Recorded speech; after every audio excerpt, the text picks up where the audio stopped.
আসসালামু আলাইকুম বন্ধুরা, কেমন আছেন আপনারা সবাই? আশা করি সবাই ভালো আছেন, আমিও ভালো আছি। এলএস কিচেন ব্লগে আপনাদের সবাইকে স্বাগতম। শব্দ শুনে হয়তো বুঝতে পেরেছেন যে কতটা মচমচে এই রেসিপিটা। শুরু করছি রেসিপি। প্রথমে একটা বাটিতে নিয়ে নিচ্ছি 1 কাপ পরিমাণ ময়দা। ময়দা নিয়ে নেওয়ার পরে এখানে দিয়ে দিচ্ছি হাফ টেবিল চামচ পরিমাণ লবণ। লবণটা দিয়ে দেওয়ার পরে দিয়ে দিচ্ছি এখানে 2 টেবিল চামচ পরিমাণ সয়াবিন তেল। এগুলো দিয়ে দেওয়ার পরে খুব ভালো করে তেলটা ময়দার সাথে মিশিয়ে নিয়ে নিতে হবে। এই মজাদার, এই মচমচে আর রসালো এই খাজা মিষ্টি রেসিপিটা খুবই মজা খেতে। এজন্য খুব ভালো করে এই ময়দার সঙ্গে এই তেলের মিশ্রণটা খুব ভালো করে মাখিয়ে নিতে হবে। এভাবে হাতের সাহায্যে মাখিয়ে নেওয়ার পরে মুঠ করে দেখবেন যে এটা এভাবে শক্ত হয়েছে কিনা আর ঝরঝরে হয়েছে কিনা। হয়ে গেলে বুঝতে পারবেন এটা হয়ে গেছে। এরপরে এখানে অল্প অল্প করে পানি দিয়ে আমি এই ডোটাকে খুব ভালো করে মাখিয়ে নিব। একবারে সব পানি দেওয়া যাবে না, তাহলে নরম হয়ে যেতে পারে। অল্প অল্প করে পানি দিয়ে খুব সুন্দর একটা সফট ডো বানিয়ে নিতে হবে। তো ডোটা আমার প্রায় মাখানো হয়ে গেছে। এখন আমি এটাকে সমান করে রেখে দিচ্ছি একটা ভিজা পরিষ্কার কাপড় দিয়ে এটাকে ঢেকে রেখে দিচ্ছি। এদিকে একটা ফ্রাই প্যান বসিয়ে দিয়েছি। ফ্রাই প্যানে এখানে আমি দিয়ে দিচ্ছি 1 কাপ পরিমাণ চিনি, প্রায় 1.5 কাপ পরিমাণ দিয়ে দিব পানি। তো যেহেতু 1 কাপ চিনি দিয়েছি, আমি 1.5 কাপ এখানে পানি দিয়ে দিলাম। এরপরে আমি এখানে এই পানিটা আর চিনিটা যতক্ষণ না মিক্স হয়ে যাচ্ছে ততক্ষণ আমি এটাকে নেড়ে চেড়ে ভালো করে এটাকে ফুটিয়ে নিব। আর এই শিরাটা বানানোর জন্য ঘন করতে হবে না বা পাতলাও করতে হবে না, শুধু এটাকে নেড়ে চেড়ে যখনই ফুটে উঠবে কিছুক্ষণ এটাকে ফুটিয়ে নিলেই হয়ে যাবে। এর ভিতরে আমি এখানে দিয়ে দিচ্ছি 2টো সাদা এলাচ, এতে খুব সুন্দর একটা ফ্লেভার হবে। তো আমার শিরাটা বানিয়ে নেওয়া হয়ে গেছে। এখন আমি এটাকে রেখে দিব।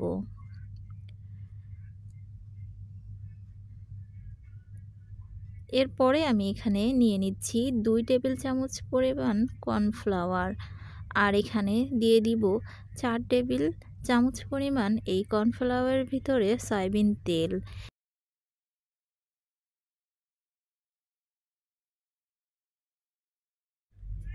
তো মিশ্রণটা এখন আমি এখানে ভালো করে গুলিয়ে নিয়েছি। এখন এটাকে সাইডে রেখে দিচ্ছি। এরপরে যে ভেজা কাপড়টা দিয়ে যে ডোটা ঢেকে রেখেছিলাম সেটা এখন দেখে নেওয়ার পালা। খুব সুন্দর একটা সফট ডো হয়েছে, এতে কিন্তু অনেক সুন্দর হয়েছে ডোটা। এখন আমি হাতের সাহায্যে আবারও একটু এটাকে মথে নিয়ে নিচ্ছি। খুব সুন্দর একটা সফট ডো হয়েছে, কিন্তু এরকমই একটা পারফেক্ট ডো বানিয়ে নিতে হবে। এরপরে আমি এই ডোটাকে 2 ভাগে ভাগ করে নিয়ে নিচ্ছি। 2 ভাগে ভাগ করে নিয়ে 1 ভাগ আমি একটু ময়দা ছিটিয়ে নিয়ে এটাকে এখন একটা রুটি বেলে নিব। খুব বড় সাইজ আর পাতলা করে একটা রুটি বেলে নিতে হবে।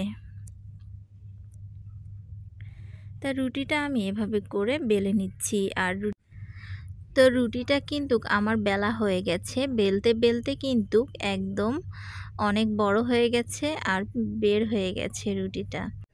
এরপরে আমি এখানে দিয়ে দিব যে মিশ্রণটা আমি কর্নফ্লাওয়ার আর তেলের বানিয়ে রেখেছিলাম, সেটা এখানে দিয়ে খুব ভালো করে এটাকে মাখিয়ে নিয়ে নিব রুটিটার গায়ে। মাখিয়ে নেওয়ার পরে আমি এখন এক সাইড থেকে এভাবে ধরে ধরে এটাকে পেঁচিয়ে পেঁচিয়ে নিয়ে নিব।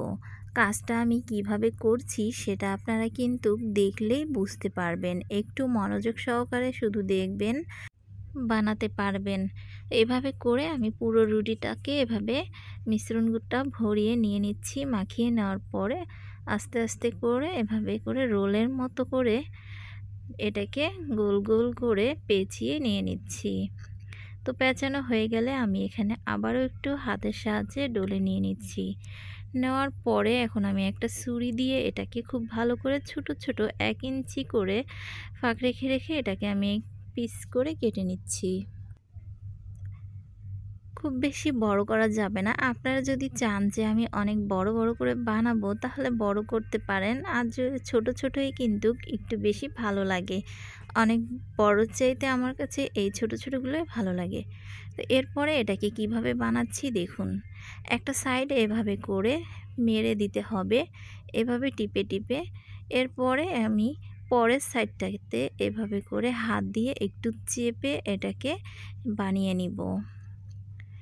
এতে কিন্তু এই যে দেখতেই পাচ্ছেন খুব সুন্দর একটা শেপ চলে এসেছে। এভাবে করে আমি সবগুলো বানিয়ে নিব। একটু খেয়াল করলেই কিন্তু বুঝতে পারবেন যে আমি কিভাবে জিনিসটা বানিয়ে নিচ্ছি। এভাবে করে আমি সবগুলো বানিয়ে নিলাম। এর ফাঁকে আমি কড়াই বসিয়ে দিয়েছি, কড়াইতে তেল গরম দিয়ে দিয়েছি। তেলটা খুব বেশি গরম হওয়ার আগে আমি এখানে এক এক করে ছেড়ে দিচ্ছি। এই খাজা মিষ্টিগুলো এখন আমি এখানে ভেজে নিয়ে নিব। এই খাজা মিষ্টিগুলো এখন যখনই এখানে তেলটা গরম হতে শুরু করবে, এরপরেই কিন্তু এর লেয়ারগুলো খুব সুন্দর করে ভেসে উঠবে। এরপরে এটাকে উল্টে পাল্টে খুব ভালো করে এটাকে ভেজে নিয়ে নিতে হবে। দেখুন এখনই এই যে খাজার যে ভাঁজগুলো অনেক সুন্দর দেখা যাচ্ছে। তো খুব সুন্দর একটা লালচে কালার চলে আসলে এটাকে আমি তুলে নিয়ে নিব। তো এগুলো আমার প্রায় ভাজা হয়ে গেছে। এখন আমি এগুলো তুলে নিয়ে নিচ্ছি। আর এইভাবে করে আমি সবগুলো এই খাজা মিষ্টি ভেজে নিয়ে নিব। এরপরে আমি যে শিরাটা করে রেখেছিলাম সেই শিরার ভিতরে এখন এই খাজা মিষ্টিগুলো ছেড়ে দিতে হবে। শিরা ঠান্ডা হলেও সমস্যা নেই, কিন্তু এই মিষ্টিগুলো গরম হতে হবে। গরম গরম দিয়ে এভাবে উল্টে পাল্টে খুব ভালো করে শিরার ভিতরে ভিজিয়ে নিয়ে নিতে হবে। ভিজিয়ে নিয়ে এটাকে রেখে দেওয়া যাবে না, এরপরে সাথে সাথে তুলে নিতে হবে। তো আমি এভাবে করে ভিজিয়ে নিয়ে নেওয়ার পরে আমি এখানে তুলে নিয়ে নিচ্ছি সবগুলো। তুলে নিয়ে এখন আমি পরিবেশন করে দেখাচ্ছি। এই যে দেখুন রেডি হয়ে গেছে আমাদের খাজা মিষ্টিগুলো। আমি কিছু চীনা বাদাম কুচি করে এর উপর দিয়ে দিয়েছি। খুবই সুন্দর লাগছে কিন্তু দেখতে। তো খুবই সহজে এই মিষ্টিগুলো কিন্তু বানিয়ে আপনারা সংরক্ষণ করে খেতে পারেন। এই মিষ্টিগুলো খেতে কিন্তু দারুণ মজার। দেখতে যেমন রসালো তেমনি মচমচে এই খাজা মিষ্টিগুলো। আশা করি এই রেসিপিটা আপনাদের কাছে ভালো লেগেছে। তো আজকের মতো এখানেই বিদায় নিচ্ছি।